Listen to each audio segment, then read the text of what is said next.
ये 6 चीजें जैसे ही हाथों में जाती हैं वह वैसे ही बन जाती हैं। जय श्री राम मित्रों, स्वागत है आप सभी का हमारे YouTube चैनल में एक बार फिर। एक साधु के पास बहुत से तोते थे।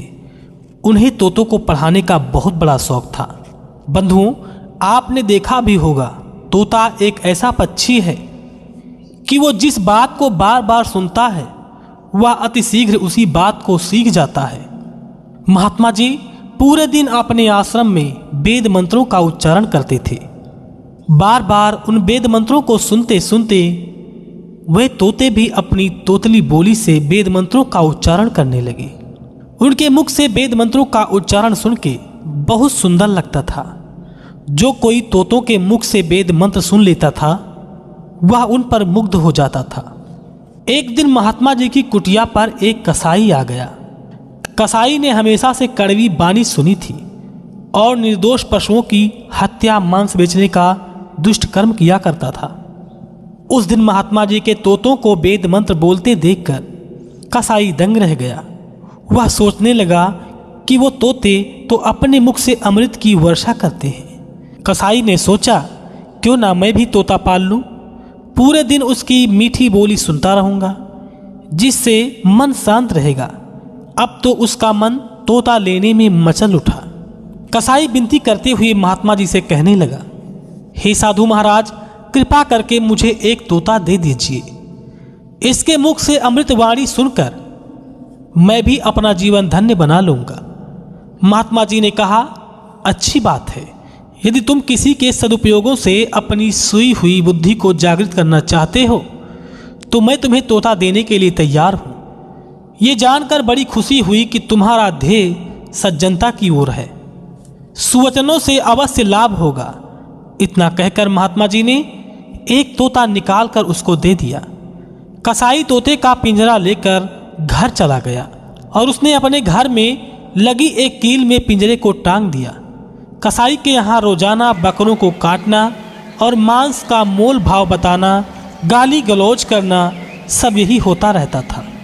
हिंसक और दुष्ट प्रवृत्ति के लोग इसके यहाँ मांस खरीदने के लिए आया करते थे और गाली गलौज तू मैं हमेशा किया करते थे।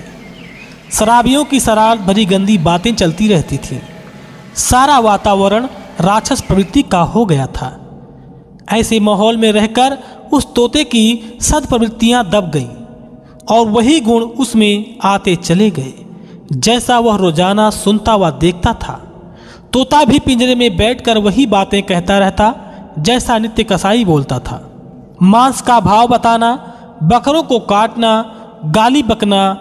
एक दिन उन्हीं साधु के पास राजा ने एक बुलावा भेजा। राजा के यहाँ सत्संग चल रहा था। सत्संग का प्रभाव जानने के लिए राजा ने उन महात्मा को अपने यहाँ आमंत्रित किया। सिपाही लोग महात्मा को बुलाने के लिए गए। राजा के बुलावे पर महात्मा जी तो नहीं गए, पर उन्होंने अपने पास से एक तोता भेज दिया और एक तोता कसाई के पास से ले जाने को कहा और कहा, तोते ही राजा के शंका का समाधान कर देंगे। ये दोनों तोते सत्संग और कुसंग का मतलब अच्छी तरह से समझा देंगे। राजा के सिपाही उन दोनों तोतों को लेकर राजा के समक्ष उपस्थित हुए।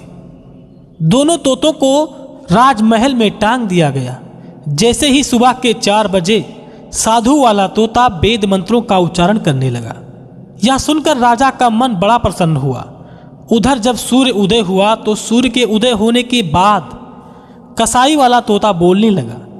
उसने काटने और मांस बेचने का मोल भाव बताने वाली गाली गलौज करना शुरू कर दिया। यह सुनकर राजा को बड़ा क्रोध आया। राजा ने उस दुष्ट वाणी वाले तोते को तुरंत मारने का आदेश दे दिया। जब यह खबर साधु को मिली कि राजा कसाई वाले तोते को बुरे आचरण के कारण उसे जान से मार देने वाला है, तो महात्मा जी भागते भागते राजा के पास गए और बोले, हे राजन, ये तोते आपकी शंका का स्पष्ट उत्तर दे रहे हैं। इन्हें मारना मूर्खता होगी। मनुष्य के अंदर गुण दोष अच्छे बुरे संगत के कारण ही फैलते हैं। बच्चों को ही देख लो, बच्चे शुभ और अशुभ, मीठी और कड़वी बातें बोलना कैसे सीखते हैं। वह भी अच्छी बुरी संगत का ही असर होता है। संगत ही सबका विद्यालय है। मनुष्य जिस वातावरण में रहता है वैसा ही उसका व्यक्तित्व बन जाता है। संगत ही चरित्र, गुण, स्वभाव, आदत, भाषा और रहन सहन का निर्माण करती है। पशुओं तक का भी यही हाल है।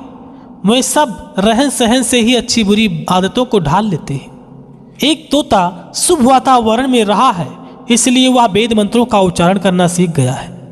दूसरा तोता दूसरी वातावरण में एक कसाई के घर में पला बढ़ा है, इसलिए वह दूषित हो गया है। उसमें कसाई के तोते का कोई दोष नहीं है। सब संगति का परिणाम है। जिस प्रकार एक ही जल नदी में मीठा रहता है पर सागर में जाकर खारा हो जाता है, एक ही वायु दुर्गंध युक्त वातावरण में जाकर दूषित हो जाती है, वही किसी फूलों वाली जगह से गुजरती है तो सुगंधित हो जाती है। एक पौधा जब ठीक हवा जल पाने पर तो फूलता फलता है और ना पाने पर सूख या मुरझा जाता है। यही हाल हम सबका है। ये 6 चीजें जैसे व्यक्ति के हाथ में पड़ जाती हैं, वैसे ही योग तथा अयोग्य बन जाती है। नंबर 1 घोड़ा, नंबर 2 शस्त्र, नंबर 3 पीड़ा, नंबर 4 वाणी, नंबर 5 पुरुष, नंबर 6 स्त्री। मित्रों, इस कहानी का तात्पर्य यह है कि मनुष्य क्या जानवर भी जिस वातावरण में रहते हैं वैसे ही बन जाते हैं। जीवों के सारे गुण दोष संसर्ग से उत्पन्न होते हैं। कहते हैं संगत से गुण होत है, संगत से गुण जाए। बंधुओं, यदि यह वीडियो आपको पसंद आया हो तो वीडियो को लाइक करें और कमेंट में अपनी राय अवश्य बताएं। तथा जिन लोगों ने अभी तक हमारे चैनल को सब्सक्राइब नहीं किया है, कृपया हमारे चैनल को सब्सक्राइब कर दीजिए, जिससे आपको हमारे ऐसे ही ज्ञानवर्धक प्रसंग सुनने व देखने को मिले। दोस्तों, इस वीडियो को देखने के लिए आपका बहुत बहुत धन्यवाद। जय सिया राम, जय श्री कृष्ण, वंदे मातरम।